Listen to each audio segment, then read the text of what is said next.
tiempo. Vamos a... Ahí estamos. Bien, esta es la segunda parte de... Justamente nos quedamos revisando en la versión anterior esto de cuándo decidir que algo es background o algo es objeto, ¿sí? ¿Estamos bien? ¿Todos me escuchan? ¿Me siguen?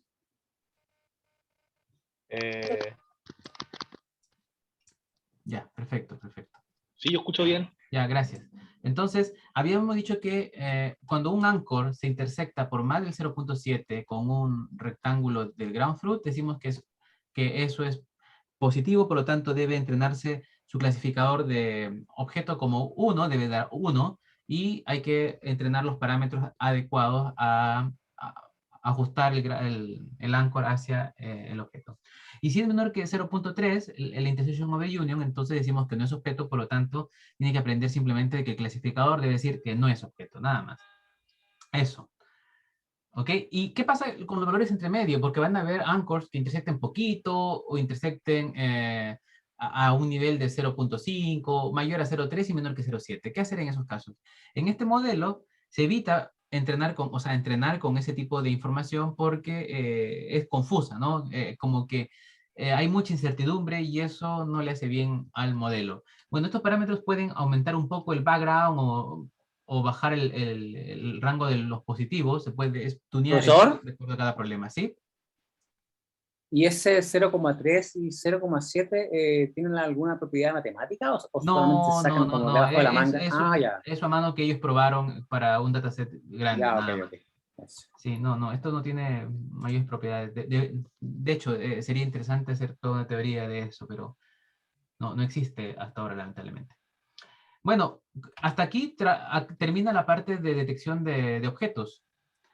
De objetos como agnóstico a la clase, el objectness. Pero que eso es casi el 99% de toda la pega, porque en la fase 2 no es más que tomar esos rectángulos, ¿sí? Que representan un bounding box y sacar información de este feature map de acuerdo a cada uno de los bounding boxes y pasarlo por un clasificador tradicional. De hecho, acá hay una serie de fully connected para llegar a un cross entropy, por ejemplo, acá, a través de softmax. Y por otro lado, hacer lo mismo que hicimos antes, pero con el rectángulo que se ha inferido, el rectángulo que el Lobgeness ha inferido. Pero ahora lo que vamos a hacer es ajustar ese rectángulo de acuerdo a que yo ya sé qué clase de objeto es. Por ejemplo, esto es una persona, entonces sé que es la clase persona, y como sé que es la clase persona, vamos a entrenar regresores particulares para la clase persona. De manera de que ya de acuerdo a la clase, las transformaciones o el tipo de rectángulo se vayan ajustando, ¿no? Si las personas, por ejemplo, tienen más alto que ancho, entonces eso se va a ir afinando en esos regresores que ajustan el rectángulo que viene del objectness o el region proposal. Sin embargo, aquí hay un problema, que como aquí ustedes ven hay varias fully connected, estas requieren que el input sea de un tamaño determinado, no puede haber variedad de tamaños. Y ocurre que los boxes, que las cajas, cuando vengan de las predicciones del region proposal, van a venir de diferentes tamaños, ¿sí? Entonces, hay un proceso intermedio que se llama Roy Pooling Layer, que lo que hace es que si viene un rectángulo de cierto tamaño, uno divide el rectángulo en varias partes, como en una grilla de tantas filas por tantas columnas, de acuerdo a como uno lo especifique.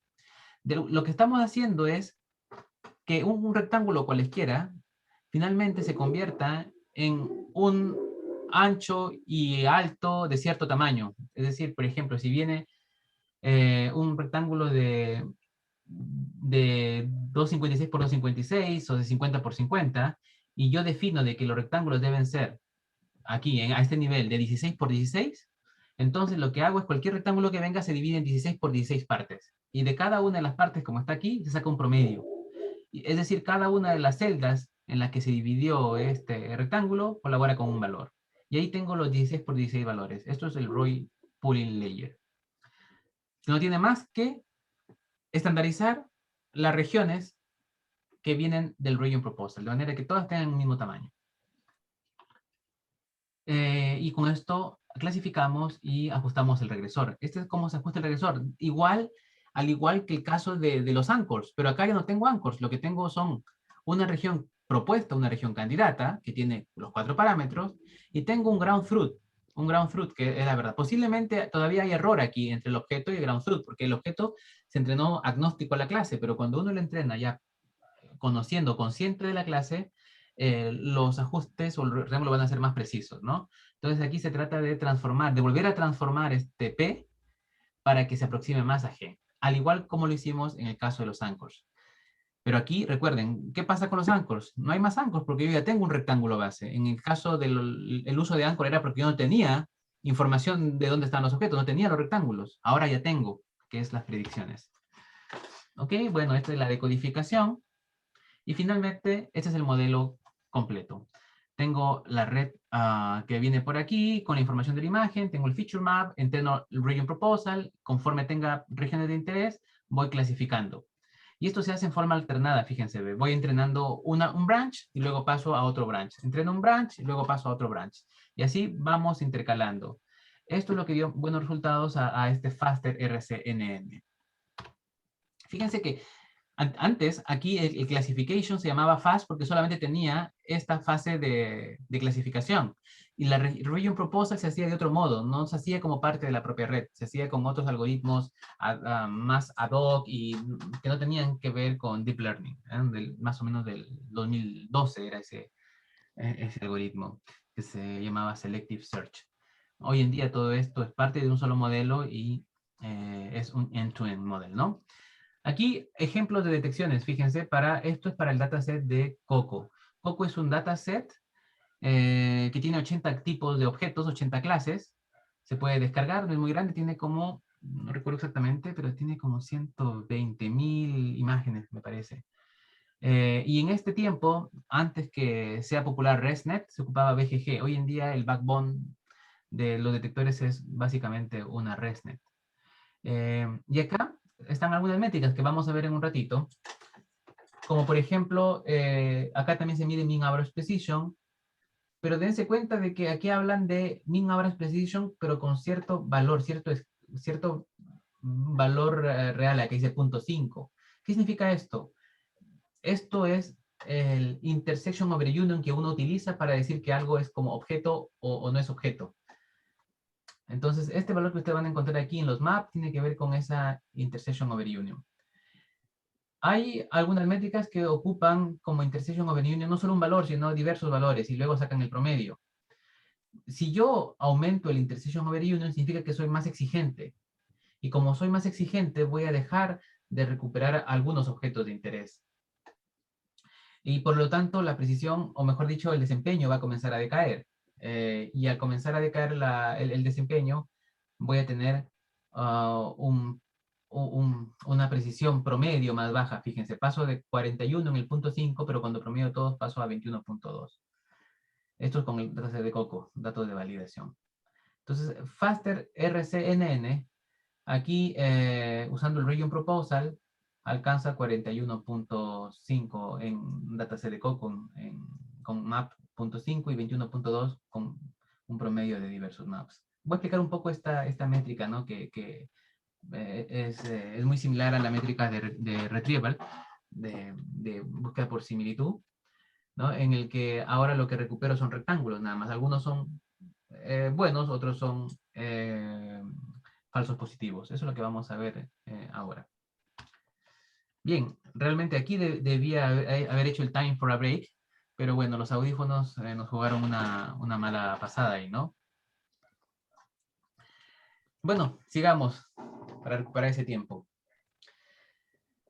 Cuando uno habla de detección, voy a tener, el modelo va a inferir rectángulos, y yo voy a tener rectángulos con los que vamos a cotejar. Vamos a suponer que tengo que inferir dos rectángulos, la de manzana y la de la pera. Entonces, vamos a hacerlo por clase para que se entienda un poquito más. Vamos a suponer que aquí hay dos azules que están intersectando la manzana, que los dos me dicen que es manzana, ¿sí? Pero con cierto nivel de intersección, ¿no? Over union aquí. Y aquí hay 3 que me dicen que espera con cierto nivel de intersección sobre el rectángulo de la pera. ¿Qué es la precisión? La precisión me va a decir la tasa, o mejor dicho, el nivel de pureza, ¿no es cierto?, en respecto a qué tantos falsos positivos estoy teniendo. Por ejemplo, yo puedo generar muchos rectángulos que me digan o asociados a esta manzana, pero de todos esos rectángulos asociados a esa manzana, solamente uno debería ser considerado como true positive. No puedo tener doble detección. En este caso, por ejemplo, hay 2 que me dicen que es un rectángulo de la manzana, pero uno de ellos solamente debe ser tomado como válido, que sería el que tiene mayor intersection over union, ¿no? Que sería este de aquí. El otro debería ser considerado como falso positivo. Más aún, si hay otra que no intersecta o que intersecta mucho menos, también debería ser considerado como falso positivo. Entonces, la precisión mide la pureza del resultado, ¿sí? Y se mide igual al true positive, que es los rectángulos correctos, entre todo lo que se detectó, como de esa clase en particular. Y es igual a los true positive más los false positive. En este caso tengo un true positive y tengo un false positive, para el caso de la manzana. Entonces la precisión es como un medio. Tengo uno correcto de 2 detectados. Como análogo a lo que teníamos en recuperación, es como que hasta cierta posición tengo todos los rectángulos, pero solamente hay algunos que son correctos y el resto es incorrecto. Entonces mide el nivel de impureza. Mientras más impuro sea el resultado, menos precisión voy a tener. Dime, Paulina. Sí, profesor, ¿cómo se hace con los rectángulos que son tan pequeños que son todos positivos? ¿Rectángulos inferidos o rectángulos, o rectángulos, objetos pequeños? No, cuando el rectángulo predicho es, por ejemplo, hasta el centro de la manzana, y es más pequeño que la manzana. ¿Cuánto sería la intersection over union ahí? Sí, es muy Claro, el rectángulo chico. Lo que pasa es que primero hay que filtrar. Todos los que tienen un intersection over union muy bajo se eliminan, no son parte del resultado. Ya. ¿Cierto? Entonces, si tú tienes un rectángulo muy pequeñito ahí, obvio, ojo, que en las inferencias los modelos detectan una gran cantidad de rectángulos. Muchos de ellos se van a filtrar. ¿Por qué? Porque no van a calzar o tienen pobre intersection over union respecto a los rojos, a los rectángulos reales. Entonces, esos se filtran. Y solamente los que logran tener un intersection over union aceptable, digamos, lo que decíamos aquí, ¿no? 0.5, 0.95, aquí hay diferentes tasas, por ejemplo, solamente ellos van a ser considerados. ¿Ok? Gracias. Entonces, hay muchos que se van a desaparecer, pero me quedo solamente con los que, resultaron después de filtrado, y sobre eso calculo esas métricas. Bueno, el recall, ¿qué es el recall? El recall es qué tantas cajas estoy recuperando de lo que debo recuperar. Es decir, si aquí hay 2 objetos y recupero los 2, además de ruido, el recall es 1, porque me está recuperando lo que debo recuperar, aunque haya muchos falsos positivos. Entonces, el recall y la precisión son como 2 medidas que hacen un trade-off. Si yo quiero recuperar todo, pongo rectángulos por todo lado, pero poner rectángulos por todo lado baja la precisión. Si yo quiero ser muy preciso, pongo pocos rectángulos, es decir, soy muy exigente, pero al ser muy preciso, bajo el recall, ¿no? Bajo el recall. Entonces, eso hay que balancearlo. Hay que balancearlo. Aquí en el ejemplo, en ambos casos, el recall es 1, porque se detectó la manzana y se detectó la pera, pero la precisión para la manzana es 1/2 y para la pera es 1/3. Fíjense aquí que hay al menos 2 tipos de estrategias en cómo sacar la métrica. Hace 10 años que existía un dataset llamado Pascal-Boc, existe todavía, pero ya no hay competencia en ello. Lo que hacen es calcular la precisión, el average precision, considerando solamente un solo threshold de IOU, que es el 0.5. Y en COCO, que es el dataset, digamos, actual, ellos lo que hacen es utilizar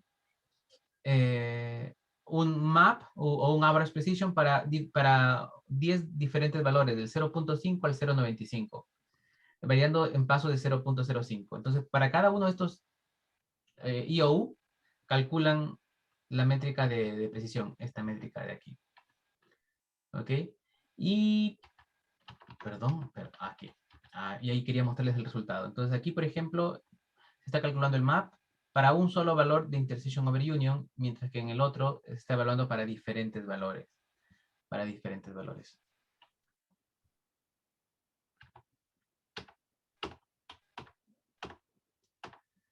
Aquí en la misma tabla, y eso. Entonces, eso es el mean average precision.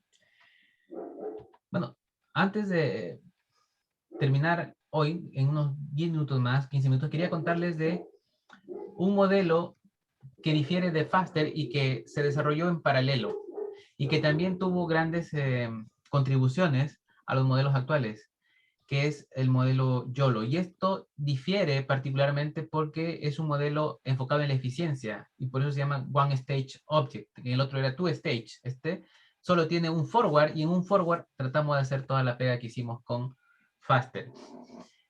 Vamos a ver que el desempeño es un poco menor, pero igual es competitivo. Pero el gran impacto tiene que ver con la eficiencia, es más rápido, claro, porque tiene un solo branch.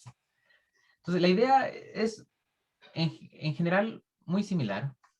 Primero, que la imagen pasa por una red convolucional que reduce la resolución y deja la imagen, por ejemplo, en S por S, en S por S nodos aquí.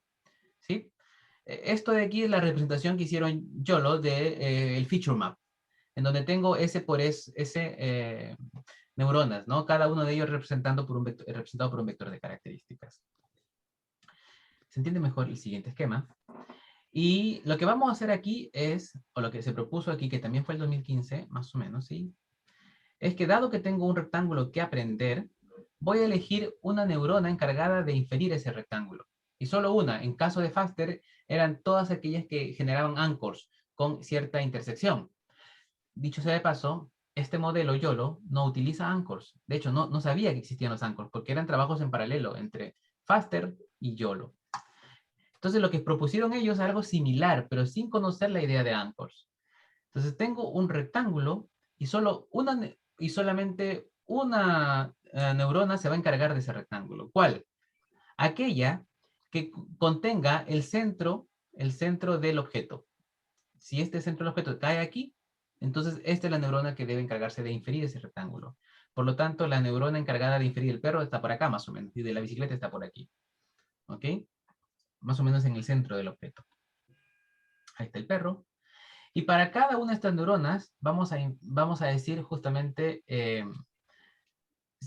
si hay o no hay objeto. Desde todas las neuronas que ven aquí tienen que saber si es que es encargada de inferir un objeto o no lo es. Entonces, teniendo rectángulos que inferir, cada rectángulo se asocia a una neurona.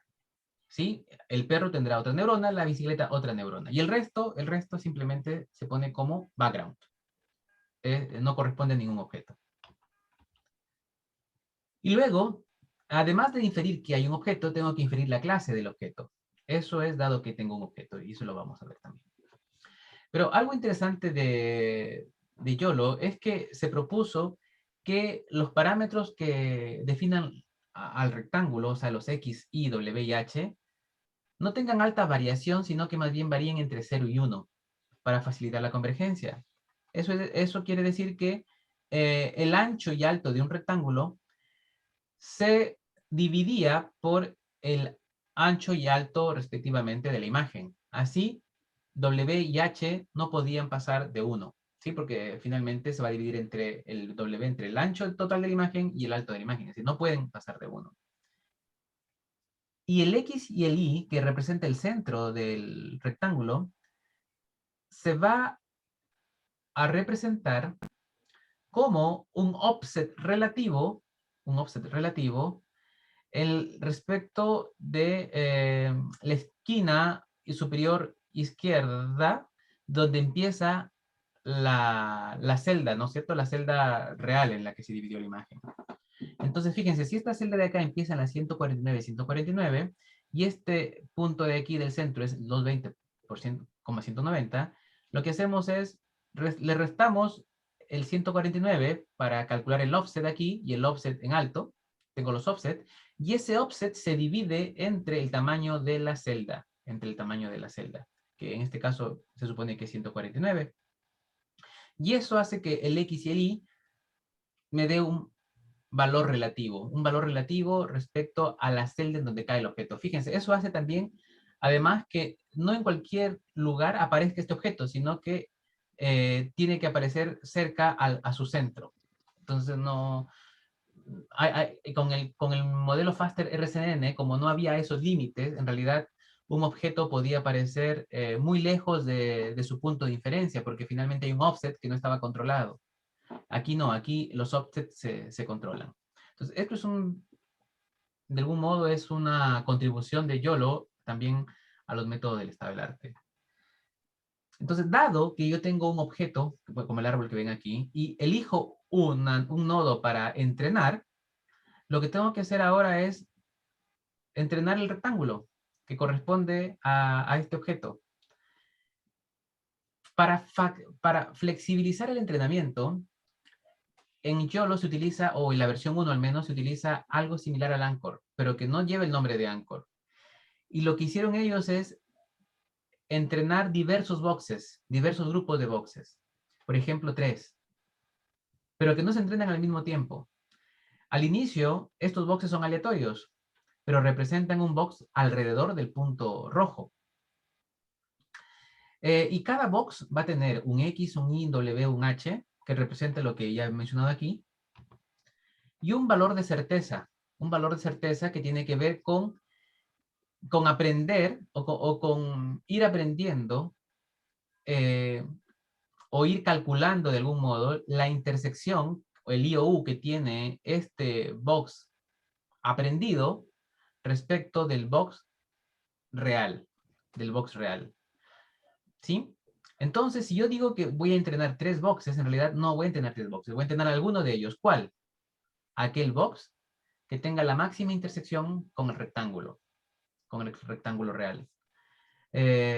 Por ejemplo, podría ser este box 2, elijo este como predictor de rectángulos, y en la práctica lo que se va haciendo es que ciertos rectángulos o ciertos boxes se van especializando. Por ejemplo, vamos a ir viendo que el primero posiblemente se especialice en objetos pequeños, el segundo en objetos medianos y el tercero en objetos grandes. Esa es la idea detrás de esto, que se vayan especializando grupos de boxes.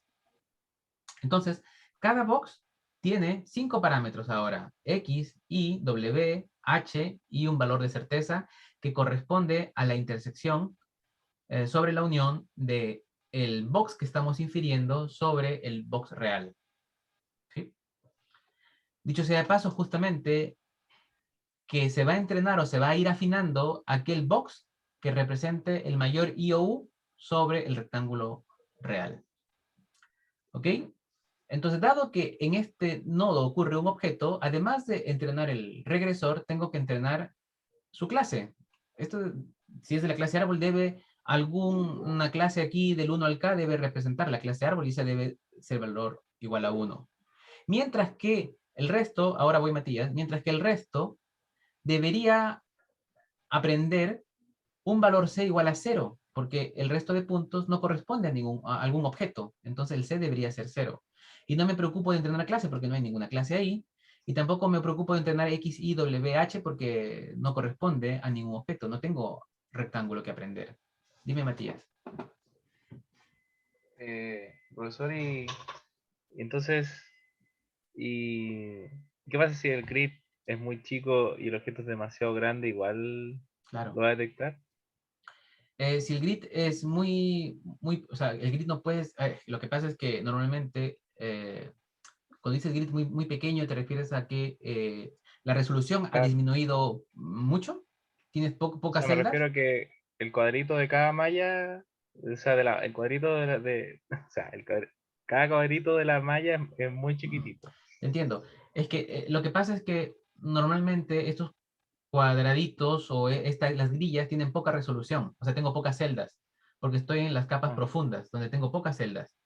En el caso típico es 7x7 o 13x13, dado imágenes más o menos de 224 a 448. Entonces, esto no se aplica cuando tienes resoluciones altas, sino cuando tienes resoluciones pequeñas. ¿Sí? Vale. Ok, y ahora voy a explicar Ya cómo se complementa porque, eso. Entonces, pero igual si el objeto, como en ese árbol, ocupa esa cantidad de grids, sí, lo va a detectar solamente bien. una celda va a ser la ganadora aquí. Ujú. Solo uno. Y en este caso, lo más probable es que sea, o sea, cuando lo detecte, va a ser la celda que tenga como más, los datos más importantes del árbol, que en este caso es cuando el tronco y cuando empiece la hoja. Claro, pero en general tal vez no es así, pero es la que va a representar más el contenido. Puede haber excepciones que no se me ocurren ahora, en el que Ujú. las características principales no estén en el centro, sino estén como en los bordes. Puede darse ese caso. Pero en Ya, general, perfecto. las características del objeto están como en el centro. Eso es lo que se supone aquí, sí. Sí, así es. Por lo tanto, la copa Perfecto. del árbol no aprende que no hay objeto ahí. Todo lo que está fuera del centro indica que no hay objeto ahí. Pero ojo, eh, la resolución que se maneja es una resolución tal que los campos receptivos son grandes, es decir, la información que se recibe en esta neurona lleva información de una amplia localidad, ¿no? Alrededor de ese punto. Entonces, hay suficiente información como para poder inferir. Pero puede darse el caso de que la información del campo receptivo sea muy insuficiente. Por eso es que los modelos no se desempeñan muy bien en todos los casos.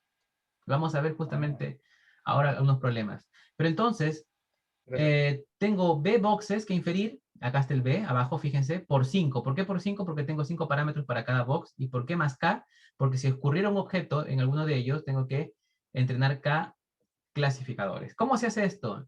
Ellos proponen una cosa muy fácil, que es todo a nivel de regresión. Es decir, todos son valores reales. No hay cross entropy aquí. Y ven acá varias expresiones, 5 expresiones, que tienen que ver con el centro del rectángulo, con el ancho y alto, con el valor de certeza si es que es positivo, con el valor de certeza si es que no hay objeto, no objeto, y con la clase si es que hay objeto. Pero ven una sumatoria, ¿no es cierto? Que varía hasta s cuadrado y por b. ¿Qué significa esto? El i indica desde 0 hasta s cuadrado. ¿Qué es el i? El i es cada uno de estas celditas. I indica la celda en la que estás. B indica, cuyo variable es el j, ¿no? De 0 a b. El j me va a indicar en qué box estoy, en el box 1, en el box 3.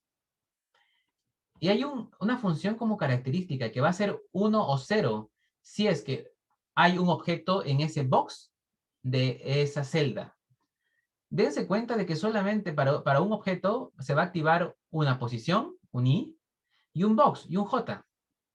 Voy a tener un i y un j solamente para un objeto en particular. Entonces, por ejemplo, en este caso, solamente va a haber un box para esta celda que se va a entrenar. Nada más. Si hubiera más objetos aquí, habrá otra celda que tenga otro box que entrenar. ¿Cuál box? El box que tenga mayor intersection over union con ese objeto. ¿Ok? Vamos a elegir uno. Dado que elijo uno, lo que tengo que hacer es, primero, hacer que sus centros coincidan. Entonces, calculo un error ahí, ¿no? Y quiero que el centro, voy acercándome a los centros, porque lo que quiere decir este error es que mientras más lejos del centro estoy, más error hay. X, los que tienen símbolo sombrero son que se va prediciendo y lo otro es el real, ¿ya? Tiene sentido, ¿cierto? La diferencia entre los centros como error. Y por otro lado tengo la diferencia entre los anchos y los altos, pero regularizado por una raíz cuadrada. ¿Por qué? Eso es para quitarle un poco el sesgo a rectángulos grandes, porque rectángulos grandes van a tener a ver una diferencia entre ancho y altos más grandes también. Y eso no significa que haya más error, significa simplemente de que ese error es más grande porque el rectángulo era más grande. ¿Sí? rectángulos pequeños, la diferencia va a ser más pequeña. Entonces, si yo no regularizo eso de algún modo, el modelo se va a sesgar por donde hay más error y posiblemente haya más error en los rectángulos grandes. Y los pequeños, ni los pesque. Entonces, para eso hay que aplicar alguna función no lineal, que lo más grande se achique más a lo más pequeño. ¿Ah? Y lo más pequeño se achique menos. Entonces, una de esas funciones es la raíz cuadrada, que reduce más lo que es más alto, ¿no? Y eso evita ese sesgo hacia lo más grande. Por otro lado, para ese mismo box tengo que entrenar su parámetro C, que tiene que ser igual al intersection over union. Es decir, el C sombrero, que es el que se está infiriendo, tiene que aprender el valor del intersection over union entre este rectángulo y el ground truth, que ese finalmente va a ser el valor de certeza. Y lo que está abajo, como dice no object, es que todas aquellas celdas que tienen y boxes que no tienen objeto deben aprender que su C es 0. El valor de certeza debería ser 0. O sea, todo el resto que no tenga objetos debería tener un C igual a 0. Y si hay objetos, si ocurre un objeto, tengo que entrenar el clasificador. Y donde ocurre, o sea, el indicador, el elemento que corresponde al árbol aquí, debo entrenarlo como 1, ¿no? De manera que se acerque cada vez más a ese valor. Entonces, esos 5 se suman y ya está. Aquí hay algunas ponderaciones para regular un poco la varianza entre las coordenadas y los valores de certeza particularmente. Pero esta es la expresión que yo lo propone.